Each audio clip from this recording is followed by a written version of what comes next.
Assalamu alaikum bizning kanalın görüşçülері, урматтуу достор. Menden moped tartib koyçu deb surangan dostlar üçün hazır şuna moped satçu magazinge geldik ele. Sizlerge mындай kızıktı bolgon elektro mopedlerdi tartib көргөзөйүн. Bular batareyka менен жүрөт экен. 25-30 kilometrге жетет дейт. Bir gün geçke айдасаңар тынбай. Бул өзүңүздөр көргөндөй мындай крышасы менен Кытайда жана башка мамлекеттерде көрүп жүрөсүңөр, ушундайлар менен такси кылгандарын. Bu kadimkili kişinike mataskil 3 kişilik olacak, 2 kişi otursa olur. Arkankımı döngölöktörü gördüğünüzler kişinike olgun. 5 kamerika olgunu bunun olacağında bir torumuz varken kalganları koldu. Hatta batareykanı süre tuturat. Bu Kore'dagı bası Kore'nın akçasına 2,5 milyon. Bizden somgo же болбосо долларга айтайын, мен долларга которуп айтканда $2100 жакыныраак болуп калат. $2080 болот. Ушул азыркы өзүңүздөр көрүп турган батарейка менен жүргөн 3 кишилүү мындай мотоцикл же болсо ушундай мопед деп койсок болот. Аркасында эле ушундай эле турат.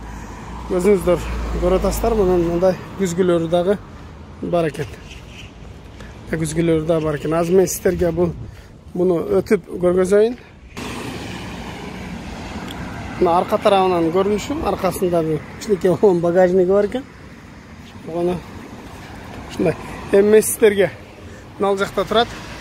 Baası жазылып турат.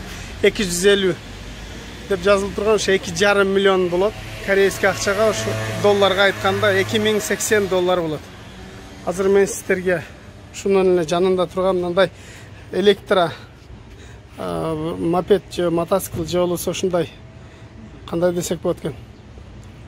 Өзүңүздөр жакшы билгендер комментарий калтырып коюңуздар. Бул велосипед десек да болот, бирок дөңгөлөктөр ичинки педалдары да бар экен, өзүнүн батарейкасы дагы бар. Бул корейский акчага $1,400,000 экен, долларга $1,200 жакыныраак болуп калат. Мунун деле баасы ошондой экен. Бул сары түстөгү, дөңгөлөктөрү бир аз чоңураак, алдында багажниги бар экен, мындай көрүп атасыздар, аркасында дагы жана батарейкасы бар. $1,400,000 дейт, долларга $1,200 жакын. Bunun baası biraz kımbatıraак экен. Bunun baası $1,690,000 dedi. Koreyский акчага долларга $1,400 болуп калат. Ушундай орточо baası. Bunun дагы baası ушундай $1,400 эле болуп калат экен. Bunуку biraz кымбатыраак экен. $1,790,000 dedi. Ушундай дейт. Мына көрүп атасыздар. Бул жакта мына reklamный өзүнүн шитинде дагы жазылуу 2,5 milyon деп турат. Мына көрүп атасыздар. Бардыгы жаңы ойдон салафанда. Бул жакта тургандар мына мотоциклдер жана мопедтердин баасын сурасам, ар кандай дейт. Корейский акчага көпчүлүгү биздин достор Кореяда дагы бизди көрүп калышат. 400,000, 500,000, 600,000, 700,000 milyon deyt koreyский акчага, долларга $350, $400, $500, $1,000 тегерегинде болот экен. Анан мына квадроциклди сурасам, мунун акчасын 3 milyon дейт. Бул азыр жок, булар Япониядан келген болчу, бул Японияныкы дейт. 3 milyon дейт. 3 milyon долларга айлантканда $2,500 тегерегинде болуп калат. Жаңы эле биз азыр ушул жерде турсак, мына мопедти bir kişi satıp aldı. Hazır öde jaktan hazır içkeriden görgözöm, ошол жактан алып түштү bunu. Bir kişi hazır raşit kılıyorduk. Bunun bası daha 2,5 milyon, 2,290,000 ушундай долларга bir $1,900, $1,800 da bolup калат. Mına dostlar, sizlerge men ulgaygan kişilerge же болбосо мүмкүнчүлүгү чектелген адамдарга айдоочу мындай коляскаларды ток менен, аккумулятор менен жүрчү, өзүн алып жүрчү коляскаларды көргөзөйүн. Бул чекеден баштайлы, бул бушны экен. Бунун баасы корейский акчага $600,000 деп айтты. Долларга $500 болот.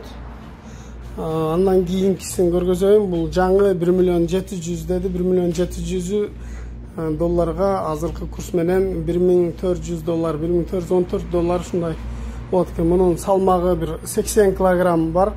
2 аккумулятору бар экен. Бул 15 километрге чейин бир аккумулятор менен жүрсө болор экен. Көрдүңүздөр, аркасында дагы кошумча мындай аркага жыгылып кетпеш үчүн ушундай защитный коюлуп тур. Жана өзүңүздөр көргөндөй бул сиденьясы дагы алды аркага жылат экен. Бир кур, коопсуздук куру дагы бар экен. Подлокотниктери, бул жагында газ тормоз, жана өзүңүздөр байкап тургандай сигнал, поворотник жана башка бул жагында көрүп атасыз скоросту. Ташбаканын жана коёндун сүрөтүн коюп коюптур, ошого жараша ылдамдыкты өзгөртүп алышып аткан. Алды жагында корзинкасы бар экен, багажниги. Алдында фарасы дагы бар, кечиндеси дагы айдап жүрсө болот. Андан кийинкиси 1.900.000 деди. Бул бир аз чоңураак экен, бир аз чоң. Бунун дагы салмагы ошол 90 килограммдай бар. 2 аккумулятору бар экен. Булардын аркасында мындай аварийный ушундай знактар коюлуп тур. Бул кечиндеси же болбосо күндүзү дагы ар дайым жанып турат. Мына достор, бун иш жагындагы сиздерге тартып көргөзүп коеюн. Бул сиденьясы алдыга жатып, ана руль дагы алдыга мындай кайрылат экен. Ошондо мындай жүктөп салып койгонго дагы ыңгайлуу экен. Өзүңүздөр байкагандай бул жакта мындай выбор аябай көп. Тандап каалаганын алса болот. Түстөрү дагы ар кандай экен. Мындай жашыл түстө, көк түстө, кызыл түстө жана башка. Самокат дагы бар экен. Мунун бирок баасын сурап турмун. Бул жакта алды аркасы 2 дөңгөлөктүү, алды 1 дөңгөлөктүү мопед сыяктанган мопедтер бар экен. Булардын дагы баасы 1,5 миллион кыргыз долларга чагып айтканда $1.300 тегерегинде болуп калат. Бул жакта дагы бушнеси дагы бар, жаңылары дагы бар экен. Каалаганын сатып алсаңыздар болот экен. Көрүп атасыздар туугандар, мен азыр сиздерге мындан дагы башка мопедтерди тартып көргөзөйүн. Бааларын каталогунда турган бааларын да көрсөтүп кетем, өзүңүздөр күбө болосуздар. Мына достор, мен сиздерге каталогду көргөзөйүн. Каталогдагы баасын көрдүңүздөр.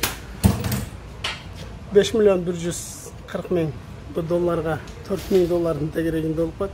$3.990 $3.200, $2.590, $2.100 ушундай болуп калат. Көрдүңүздөр, бардыгынын баалары жазылган. Мына эшикте жаңы эле бирөө сатып алды деп атпадым беле, ошол болсо мына $2.250 экен. $2.250. Жана могул жакта дагы ошо каталогдары турат. Көрүп атасыздар.